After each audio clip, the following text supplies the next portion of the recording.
Okay, ladies and gentlemen, let's talk about eating more chicken. We'll be back in 1 second.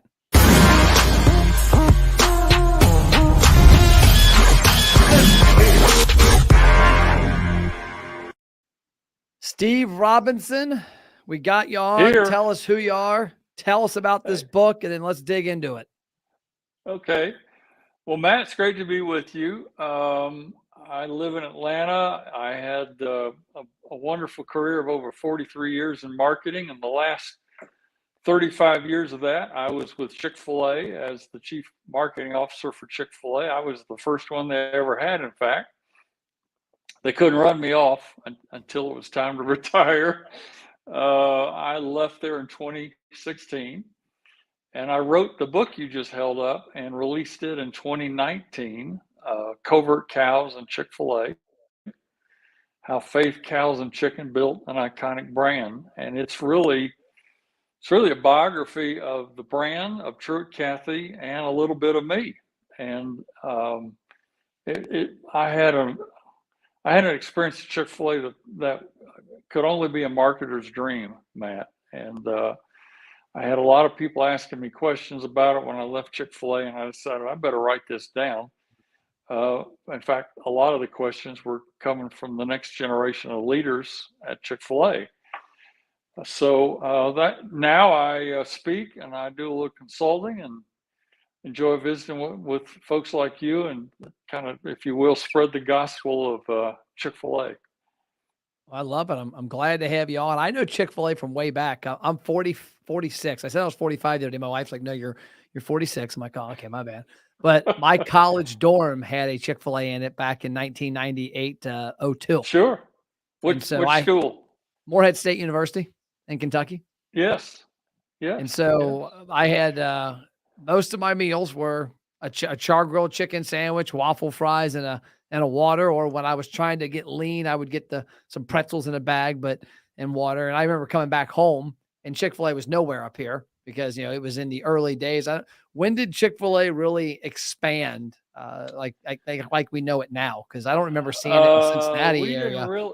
We didn't build the first street store until 1986, Matt. Okay. And we didn't hit $1 billion in sales for the first time until 2001. Okay. And the real aggressive growth did not really start until after that. And when I left, we had roughly 2,300 stores. They're over 2,800 now. They're opening at about 130 to 140 stores a year. Wow. And last year they had sales of 17 billion, believe it or not. Wow. So yeah, they're growing a very, very healthy clip.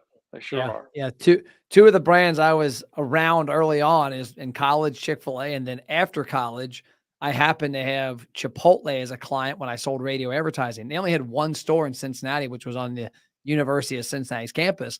And that was their only location for probably, I want to say 3 years. And so I was eating there. I didn't know really what it was. I just had free food there. So you're a broke young man. You eat where you eat for free.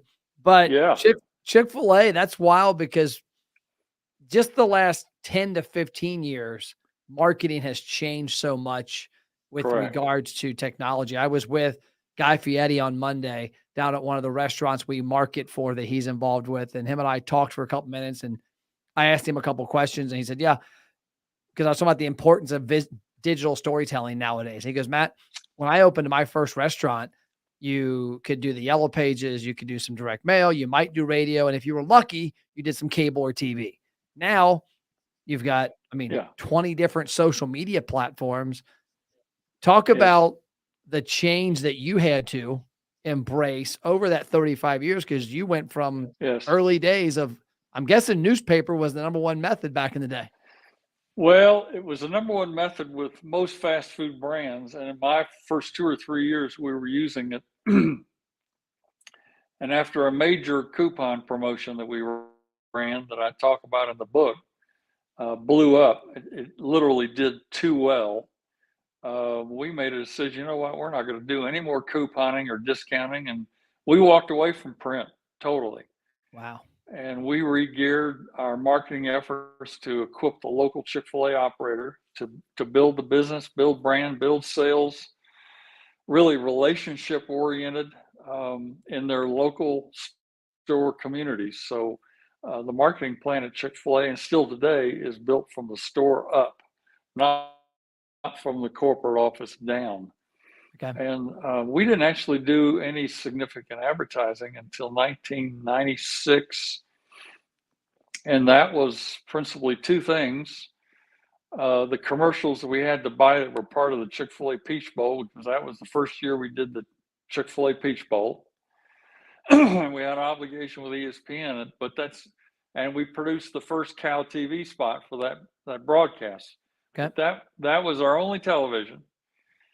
Most of our advertising under the leadership of the Richards Group out of Dallas was in billboards, because it was the only thing that we and Chick-fil-A operators could afford to do 365, 24/7. And you did a beautiful job of it too. Well, I give the credit to Stan Richards and his team. It was their brainchild to not use billboards to tell people where to turn or here's the latest product and what it costs, but to use billboards to actually build the brand and create a unique identity that over time people would recognize. That I don't know much about Chick-fil-A, but obviously they're different because they're having fun. If they're having fun in their advertising, they must be having fun in their stores. Yep. And that, quite frankly, that was the premise of the campaign. Was we didn't want to lead with discount or product. You could put a sandwich up on a billboard, yep, and you could change the logo and it looked like anybody else's chicken sandwich. Yep. But you could not mistake the cows when they're up there hawking chicken and telling people to eat more chicken. Yep. So it started as the billboard campaign that spread into 20. It started in Atlanta with one board, and then in 96, early 97, we took that billboard into our top 20 markets. Huge success, great reaction, and that led to us asking the Richards Group, listen, we want you to take the campaign, we want you to take the billboard and make it a campaign. How do you take the cows become a long-term bovine ambassadors for the brand? And they did it. We loved what they did the first time, and I worked with them for 22 years. When I left, campaign was still going strong. So, long answer to your question, I don't know that we ever bought any newspaper after the early 80s. Okay. And locally, most operators are marketing through relationships. They're partnering with schools and athletic departments and fire stations and police stations and local events. They're actually not buying much advertising. If they are, they're doing it in a market cooperative. Yep. And they're using cow campaign material for more billboards or maybe local television. But most of the Chick-fil-A marketing, even to this day, probably 80-90% of it is operator led in their market, in their store area or in their market. Yeah, and that's a gold mine. Chick-fil-A, there's been two billboards my entire career that stand out to me, and they are the proper way, in my opinion, to use billboards. Got milk and eat more chicken. I actually was telling an example the other day. We were driving down I-75 in Cincinnati, and I don't know how a sales rep and a production company let this get through, but they had a billboard up there that looked like a small Bible. Like there was a headline, a sub-headline. It looked like I was like reading an article of the paper. I'm like, if that's a danger if somebody's actually trying to read that and drive. But I always Go ahead. No, I said I always. Well, we had a rule: if the cows couldn't say it in 7 words or less, it didn't go up. 7 words or less. I love that. Yep. Yep. And that's the simplistic aspect. It's got to be quick. It's got to be simple. And when cows are misspelling words, you can't have too many words. Now, talk about later in your career, because you retired, you said, in what year? 2016. 2016. And so you were, social media. I actually started our company, America's Best Restaurants, as it is named now, in 2008, helping restaurants with Facebook, believe it or not. That was Right. when I started doing it. Right. And I've seen that a lot of your franchises, because we've got a handful. I've got 3 I pass on the way to my home or office or to the gym, and they leverage local, like you mentioned, they leverage their local community. I was just at the high school athletic banquet 2 weeks ago that was catered by Chick-fil-A and Yep. at Royal High School in Union, Kentucky. But they're Yep. also active on social media and Yes. doing things of those nature in the local. And that's one of Yes. the things I love about, one of my first books I wrote that I never published. I've written 3, published 3, but I've written 4, published 3. The one I didn't, it just didn't make sense. People didn't get it. The title was called Create Your Own Radio Station. And the Yeah. concept with me was that I worked in radio. And if you're let's say you're the only Chick-fil-A in Cincinnati, Northern Kentucky, and you're in Florence, Kentucky, you shouldn't be on the radio. You're wasting your money. But Right. if you leverage and harness your social media, your LinkedIn, Facebook, YouTube, Instagram, TikTok, your email list, your text list, your local high schools, your community, you can create your own micro radio station by Yes. simply that little circle. And that's what, to me, Facebook and all these social media allows you to do. What was that like? Because I'm guessing that first 15, 20 years of your career with Chick-fil-A, that was a non-starter. That wasn't even there. In the last Wasn't there. 5 to Yeah. 10, it was like, a wildfire. Well, when those platforms broke, everybody had some element of skepticism. Okay, are these things are they gonna last? Well, obviously they did, and they are. And so we immediately engaged with people who knew, not just younger, but people who knew this field, knew the technology, and knew what these platforms were about, what they were designed to do. And I'll just basically tell you, we went out and found the right talent Yeah. to help us structure not only talent on the staff side, but third-party agencies as well. And we built a social media platform strategy, and you just touched on it. That was designed around the same strategy. How do we help operators leverage these platforms? Not the home office, the store, the operator. Again, operator up, marketing. Yep. And we developed a digital creative platform of our own, of creative resources, in order to manage how the brand was presented and talked about. But they had the freedom to utilize those resources, customize it to their stores, their partnerships. And they now, after 15 years, that's roughly 12, 15 years ago, they now have a very rich library of digital resources to leverage with those partners. And it evolved to where we negotiated advertising media packages with many of those platforms, but we bifurcated them down to the store level. Okay. So the stores could use them. We didn't use all the inventory up here. We put it out into the control of the operators, either store by store or market by market.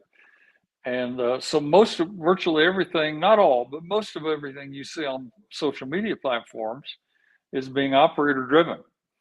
Love it. They're utilizing the creative content of Chick-fil-A, but they're doing it. They're messaging, and they're partnering with the people they want to be associated with in their respective communities. And primarily, I would say, Matt, they use it to not only promote events and partnerships, but to spread stories.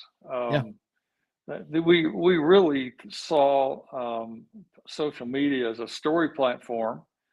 We had a lot of embedded stories in the Chick-fil-A brand that were around team members, around the operator, but mostly around customers and the things that were important to them, their high school, their band, their athletic teams, etc.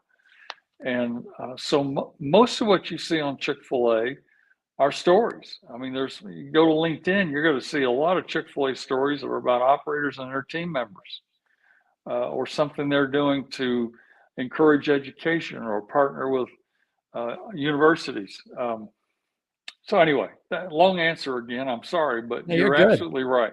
The social media platform for Chick-fil-A is much like the billboards, is still the same fundamental strategy. Cows are telling a story. Now they're using social media to tell a story. It's localized, it's personalized, and it's to the discretion of the operator. So, question for you, something that sticks out to me and what you just said there is what I have on the screen here, operator up marketing. I hadn't heard that before, but I like it. And for this reason. So our company deals mainly with independent restaurants around the country, but we Yes. have smaller regional franchise. We don't mess with the giant companies like Chick-Fil-A. We're not structured that way. It's just not our jam. But we work with some smaller independents. And I won't mention the name, but there's actually a pizza brand in Atlanta that we worked with. And they actually made us cancel marketing that was successfully helping the restaurant operator. One of our locations, 2 locations here in Northern Texas, Cincinnati. Only reason they didn't close during the pandemic was what we were doing for them. They had to dictate everything. They wanted everything from corporate down. I used to crack up. I'm like, number one, what you're doing doesn't resonate. It's not letting him tell a story locally. It's not letting him collect data locally. Right. People aren't using this app. I always use the example. There's a couple companies in this country that can get away with using apps at a big level. Chick-fil-A, Chipotle, Dunkin', and Starbucks. Yeah. Oh, you're a 50 location brand across the country. Consumers aren't downloading your app. And so they were always just force feeding from the top all these marketing strategies that might work in the home market where there's 20 stores, or where there's 1 or 2, it doesn't. So how did you guys come to the conclusion to let that operator work its way up and leverage their relationships and their story and their communities? What was that? Great question. What you've described is what we called was an inverted pyramid, where virtually all the strategic direction, execution, and money was coming out of the home office. And the guy or gal down here actually running a store or a small franchisee wasn't doing much of anything in the marketing mix. Yeah. The reason we flipped it like that, we built the marketing strategy on an actual pyramid, and the foundation was local operator led. Then the local operators working together in the markets, and the last and the smallest piece was what we did out of the home office. And the strategy there was we're only going to do out of the home office what they cannot do for themselves. Now, what really drove that I guess you'd say that epiphany, Matt, was Chick-fil-A has operators, their local leadership, their independent contractors. They're leasing the brand, they're leasing the restaurant assets. Chick-fil-A owns the restaurant, but they're leasing that business from Chick-fil-A. They're paying a percentage off the top of gross sales as their brand royalty, in effect. After all their expenses, operating the restaurant, talent, everything, they then split the bottom line 50-50 with Chick-fil-A. Okay. Now, the result of that is that those operators are not passive investors. They are in the restaurants. They're leading those restaurants. They have a vested interest in every customer, every team member they attract, every supplier they work with, every community relationship. And so when we had that kind of operator leadership in every restaurant, we decided we're not going to market the way everybody else in the fast food business markets, which is this. We're going to do this. And we're going to equip the local operator with whatever they need to not just build sales, but to build the brand, build relationships, and not just things that will sell food, but build friendships, attract team members, holistically make the brand important and more valuable and relevant in their communities. And we probably came to that epiphany in the late 80s, and they're still building the marketing strategy and the brand strategy on that same premise. When you have that caliber of leadership in every restaurant who's got a vested interest in the performance of that store, you can do a lot of things that the traditional fast food leadership model does not allow you to do.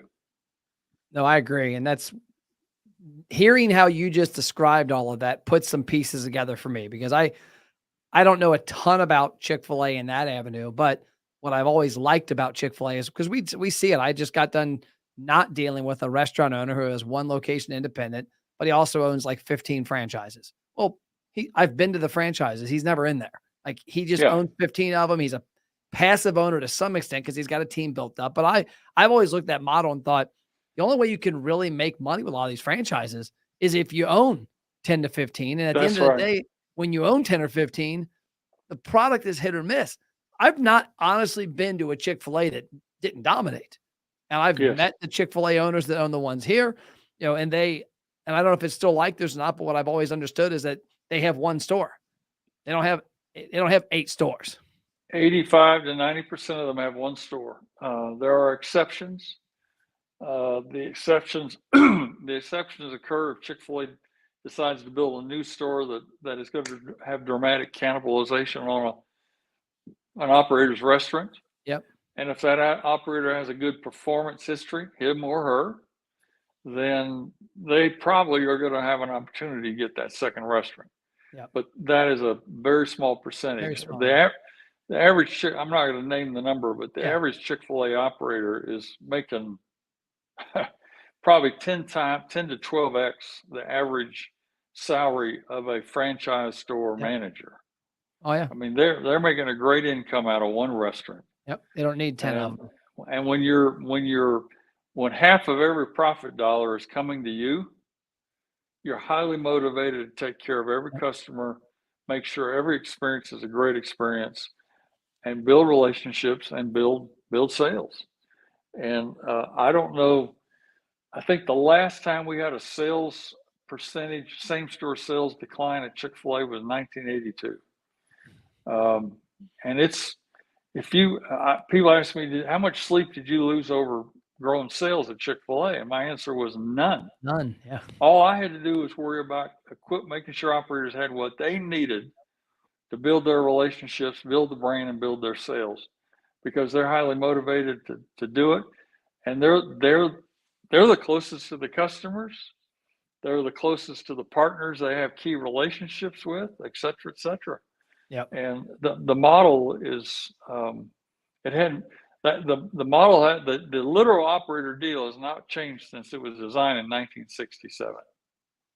That's wild. That's awesome. We see it a lot. One of the reasons we've backed away from dealing with majority of franchises over a certain size is the exact opposite experience what you just explained, because their pyramid is bottom. Their pyramid is going the other way. And unfortunately, I think that severely handicaps that operator and forces that operator to have 15 locations. And when you got 15 locations, you can't be in that community. No. One of the examples I'll give you, and then we'll finish this up because I know you got some things to do in life, but except talk to Matt Platt because I can talk all day. But in our community, about 3 months ago, there was a college basketball game that featured a girl named Lauren and a girl named Maddie. They were the high school guards for the high school girls basketball team that won the state championship. My kids went to school. One played for Oregon and one played for Washington. It was on ESPN. It was a game where 2 high school kids were competing against each other from the local community. None of the casual dining restaurants that have 100 TVs that play sports all the time were doing any marketing with it. And I'm like, how do you have a restaurant 2 miles from this high school? You're a sports bar, and the 2 biggest names to come out of high school basketball in this region in 20 years are playing on ESPN at 2 major colleges. And the reason is most of those restaurants are operators that aren't passive operators, but they're passive in the 4 walls and in the community. And that's a huge, huge element that what I've always seen the opposite of with Chick-fil-A. And well, they're owners, but they're passive owners. I mean, the reality is they're passive owners. Chick-fil-A, the operators don't own the assets, but they're active owners in the business. And they have to be in the restaurants. It's part of the deal. And so the big advantage of that is they're seeing what the customer experience is every day. They're seeing the team members they've got that are doing a great job, and maybe the ones that need some additional training or help. And those team members are working for the boss. I mean, who's physically there.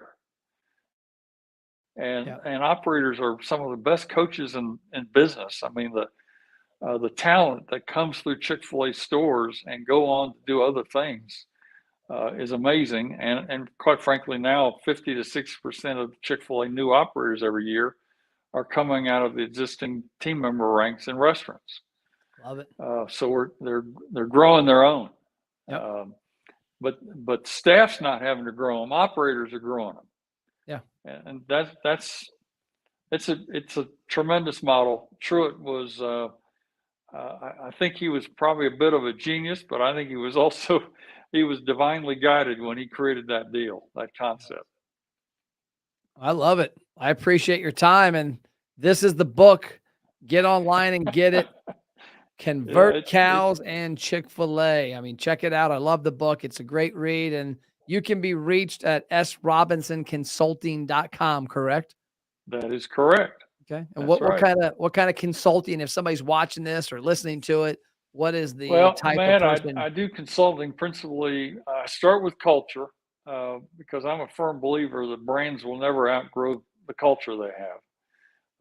Great culture leads to a great brand. Then I consult on brand architecture, brand design, and then in that context, marketing. I also do some speaking on those same three topics. Yep.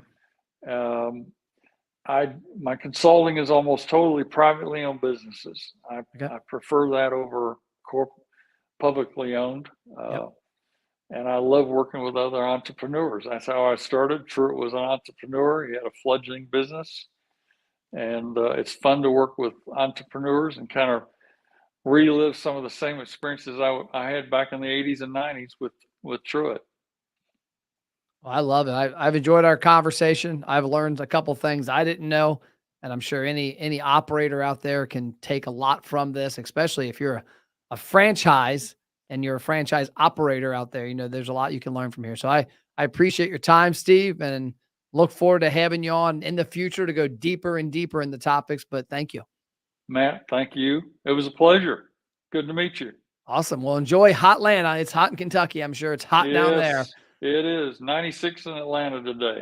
Yeah, it was 99 here yesterday. So stay safe, stay in the air conditioning, getting some pulls. All right. Thank you. See you, Steve. Take care. You too. Bye-bye.